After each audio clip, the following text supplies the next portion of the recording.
All right, hello.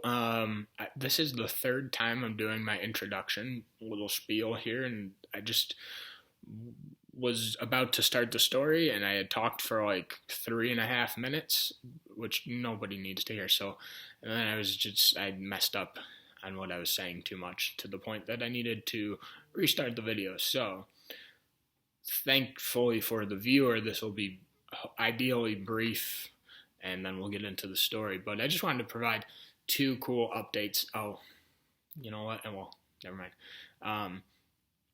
Since the last video, I now have 3 pet rats. We have Mia, our oldest one. She's biggest.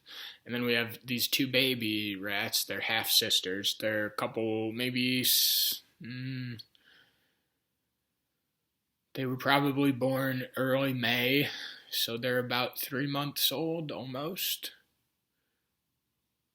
No, they were probably born mid-April, early April. April, May, June, July. They're about 3 months old, so they were probably born mid to early to mid-April. Anyways, we have Mia, the biggest one, and then the 2 half-sisters are Maisie and Murphy. They're all in these cages back here. Mia is up here in this mint-colored hammock, and Maisie and Murphy are I always get their names mixed up, just the M's. They all kind of sound the same. Those 2 half-sisters are sleeping in this pink hammock. I'll get them on video later. Maybe they'll come out in the background throughout the reading. Otherwise, I will get them on video at the end of the story, which I hope to sail through. I'm excited about this story. It's a good one. I've made a couple of it. Here's the thing. I'm going to make this quick, and then we're going to get into the reading. Oh, there's Murphy.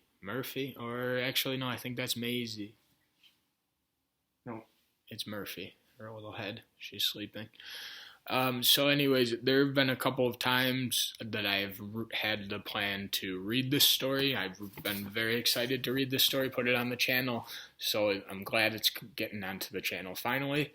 And that's why I just want to kind of get it read. I don't want to do too much of my talking, because that's where I start to stumble on my words, and then I tend to restart the video, and then sometimes I get frustrated.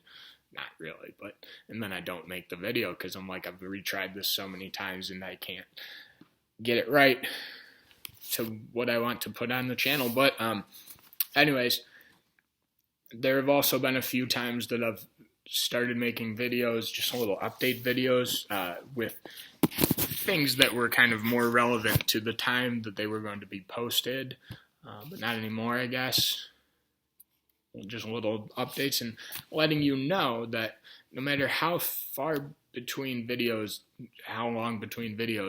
it is that I post, I love reading out loud, and it's also sort of narrating the stories and just things like that as I go, even though that's the time killer, really. But these videos are not going to stop. It might be a few weeks between videos, but I just really enjoy it. So it's just kind of a fun thing. I don't know, something to do. All right. So our story today is by an author named O. Henry, and the story is called A Retrieved Reformation. I have it printed on paper here. A Retrieved Reformation by O. Henry. I'm going to get right into the story here. I'll give a brief overview, like the briefest. It's about a gentleman thief, safecracker, and eventually it tells the story of a whole segment of his life, a number of years, but it's quick. It's not a lot. It's 4 or 5 pages, 6 maybe, and he faces a few conflicts along the way, a few situations along the way. So there's a detective involved, I'll tell you that. Here we go. A Retrieved Reformation. The best place to start a story is at the beginning. A guard came to the prison shoe shop where Jimmy Valentine was assiduously stitching uppers and escorted him to the front office. There the warden handed Jimmy his pardon, which had been signed that morning by the governor. Jimmy took it in a tired kind of way. He had served nearly 10 months of a 4-year sentence. He had expected to stay only about 3 months at the longest. When a man with as many friends on the outside as Jimmy Valentine is received in the stir, it is hardly worthwhile to cut his hair. Now, Valentine, said the warden, you'll go out in the morning. Brace up and make a man of yourself. You're not a bad fellow at heart. Stop cracking safes and live straight. Me? Said Jimmy in surprise. Why, I never cracked a safe in my life. Oh, no, laughed the warden. Of course not. Let's see now. How was it you happened to get sent up on that Springfield job? Was it because you wouldn't prove an alibi for fear of compromising somebody in extremely high-toned society? Or was it simply a case of a mean old jury that had it in for you? It's always one or the other with you innocent victims. Me, said Jimmy, still blankly virtuous.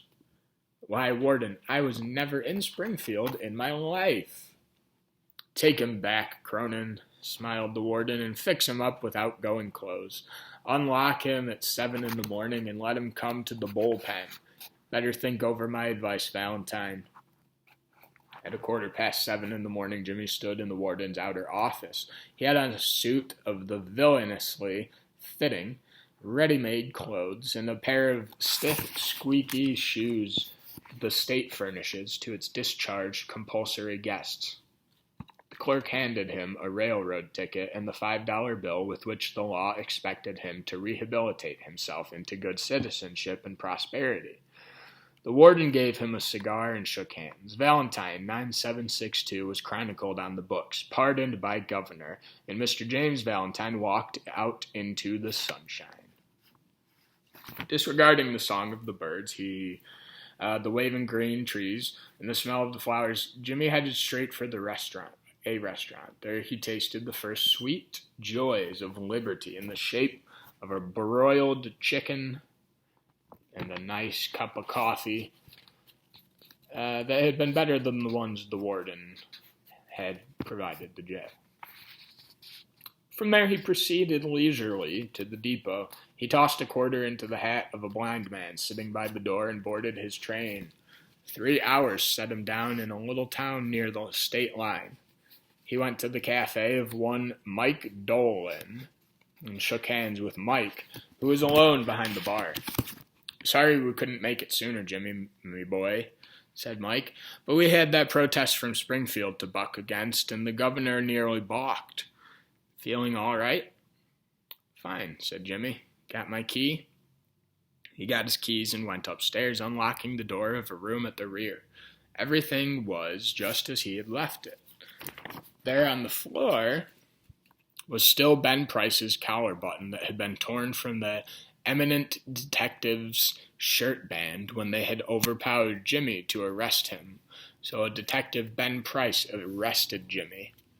And this evidence of the scene is still in his room.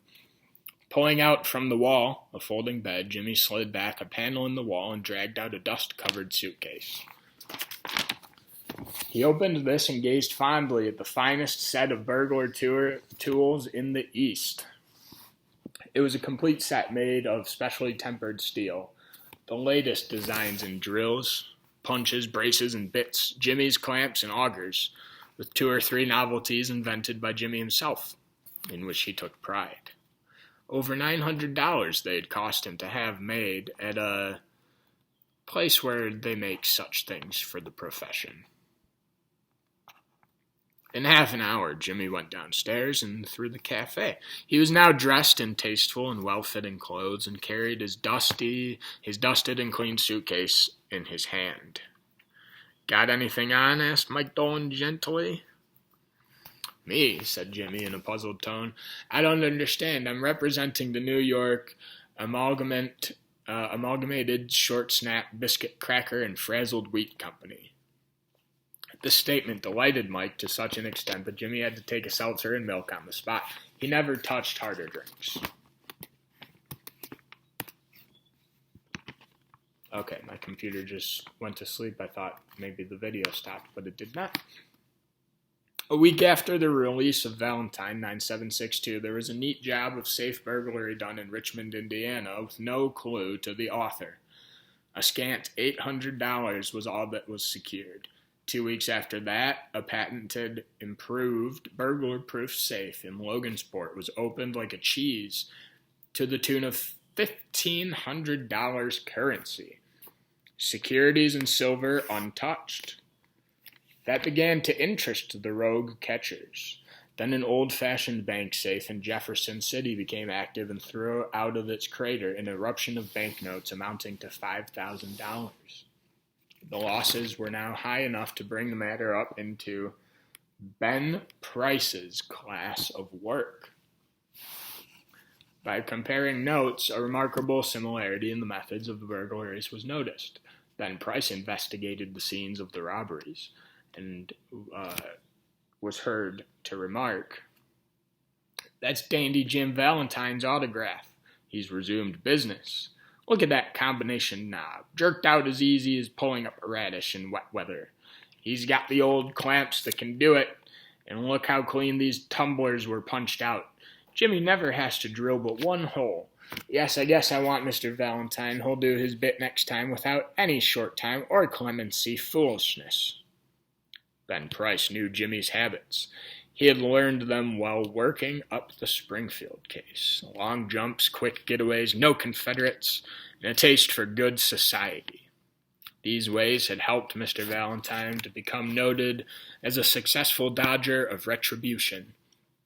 It was given out that Ben Price had taken up the trail of the elusive cracksman, and other people with burglar-proof safes felt more at ease.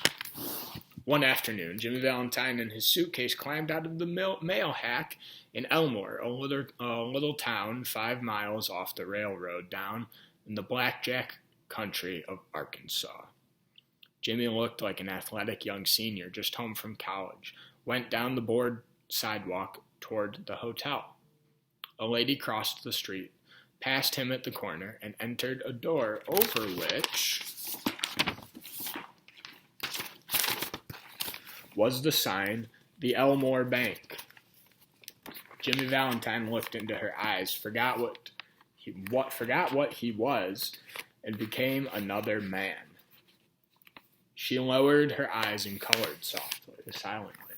She blushed. Young men of Jimmy's style and looks were scarce in Elmore.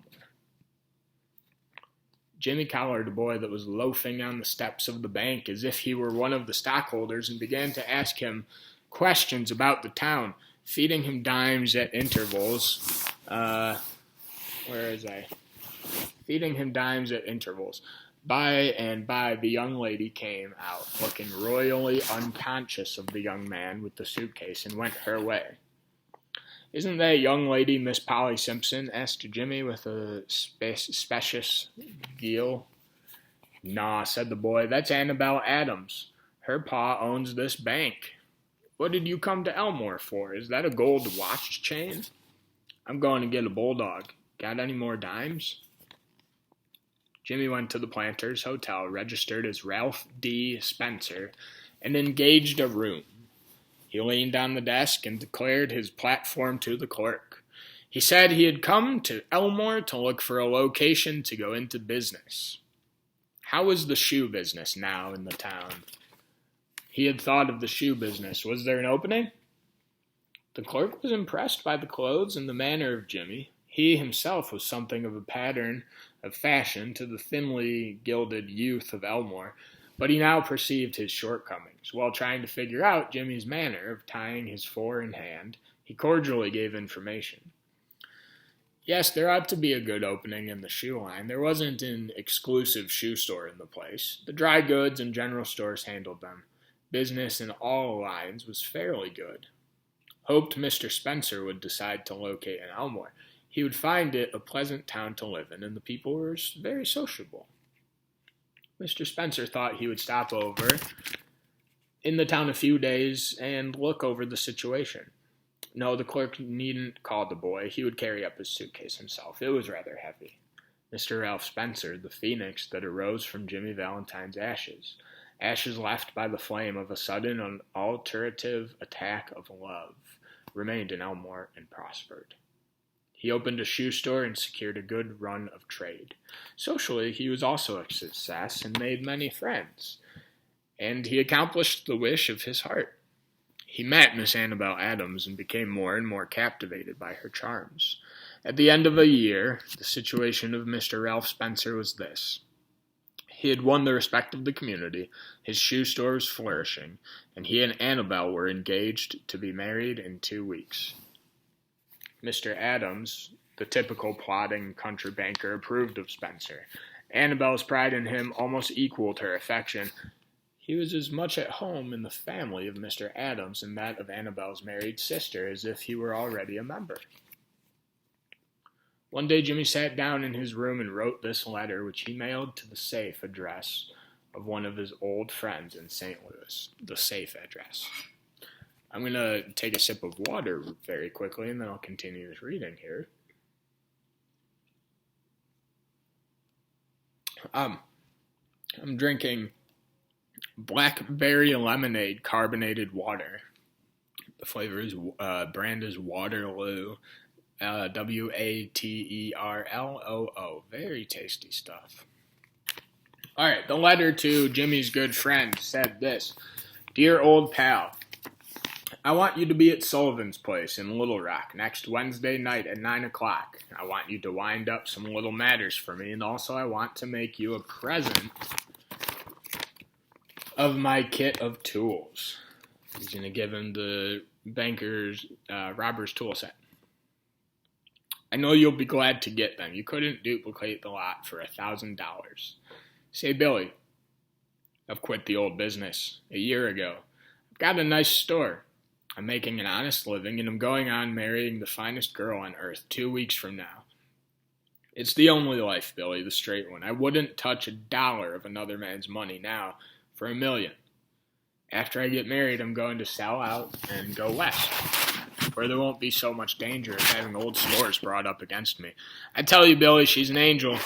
She believes in me, and I wouldn't do another crooked thing for the whole world. Be sure to be at Sully's, for I must see you. I'll bring along the tools with me. Your old friend, Jimmy. On the Monday night after Jimmy wrote this letter, Ben Price jogged unobtrusively into Elmore in a livery buggy. He lounged about town in his quiet way until he found out what he wanted to know. Again, this is Detective Ben Price. From the drugstore across the street from Spencer's shoe store, he got a good look at Ralph D. Spencer.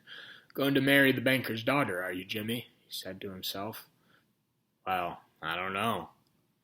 The next morning, Jimmy took breakfast at the Adamses. He was going to Little Rock that day to order his wedding suit and buy something nice for Annabel.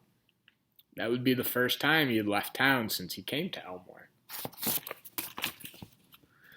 It had been more than a year now since those last professional jobs, and he thought he could safely venture out.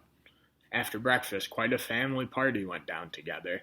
Mr. Adams, Annabel, Jimmy, and Annabel's married sister with her, 2 little girls, aged 5 and 9. They came by the hotel where Jimmy still boarded, and he ran up to his room and brought along his suitcase. Then they went to the bank. There stood Jimmy's horse and buggy and Dolph Gibson, who was going to drive him over to the railroad station. All went inside the high carved oak railings into the banking room, Jimmy included, for Mr. Adams's future son-in-law was welcome anywhere.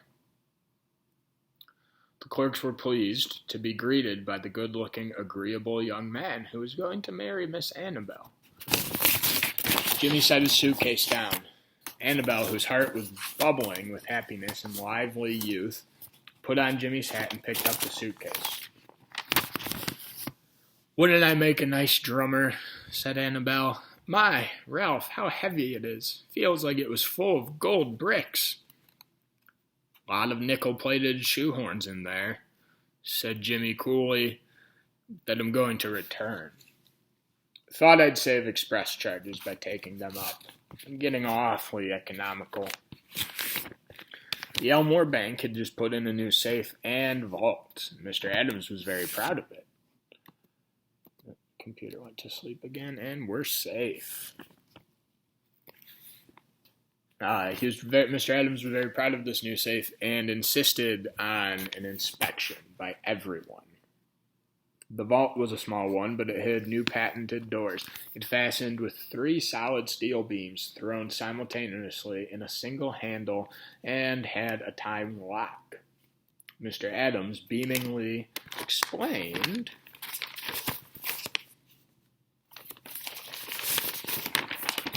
final page and a half here.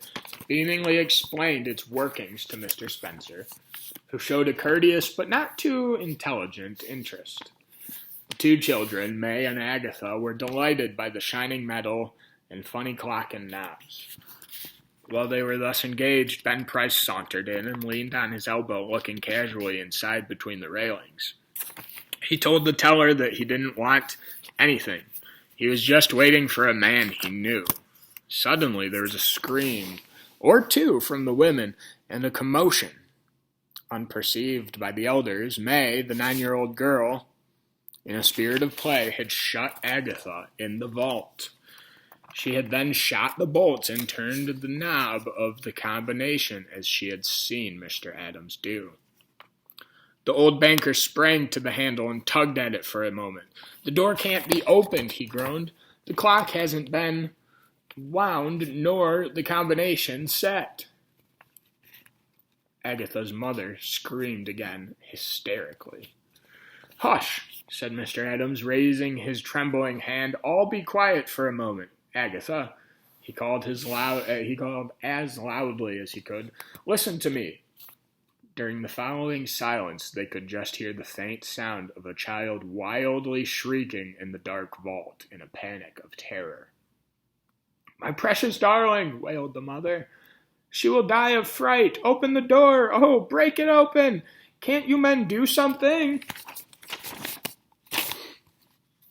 "There isn't a man nearer than Little Rock who can open that door," said Mr. Adams in a shaky voice. "My goodness, Spencer, what shall we do? That child, she can't stand it long in there. There isn't enough air, and besides, she'll go into convulsions from fright." Agatha's mother, frantic now, beat the door of the vault with her hands. Somebody wildly suggested dynamite. Annabelle turned to Jimmy, her large eyes full of anguish, but not yet despairing.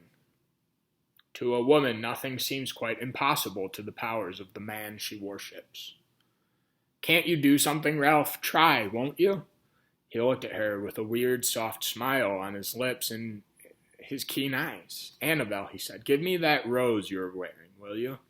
Hardly believing that she had heard him all right, she unpinned the bud from the bosom of her dress and placed it in his hand. Jimmy stuffed it into his vest pockets, threw off his coat, and pulled up his shirt sleeves. With that act, Ralph D. Spencer passed away and Jimmy Valentine took his place. Jimmy is coming back to his old identity. "Get away from that door, all of you," he commanded shortly. He set his suitcase on the table and opened it out flat. From that time on, he seemed to be unconscious of the presence of anyone else. He laid out the shining, weird implements swiftly and orderly, whistling softly to himself, as he always did when he worked. In a deep silence and immovable, the others watched him as if under a spell. In a minute, Jimmy's pet drill was biting smoothly into the steel door. In 10 minutes, breaking his own burglarious record. He threw back the bolts and opened the door. Agatha almost collapsed, but safe, was gathered into her mother's arms. Jimmy Valentine put on his coat and walked outside the railings toward the front door. As he went, he thought he heard a faraway voice that he once knew call, "Ralph!" But he never hesitated. At the door, a big man stood somewhat in his way. "Hello, Ben," said Jimmy, still with his strange smile. "Got around at last, have you? Well, let's go." I don't know that it makes much difference now. And then Ben Price acted rather strangely. Guess you're mistaken, Mr. Spencer, he said. Don't believe I recognize you. Your buggy's waiting for you, ain't it? And Ben Price turned and strolled down the street. The detective who had gone to arrest him went down the street and just let him resume his old identity.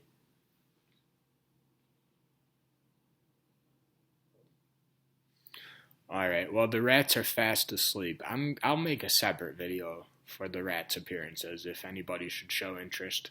Or maybe, you know what, I probably will just do so for my own record keeping. But I hope you enjoyed the story, if you listened to it. And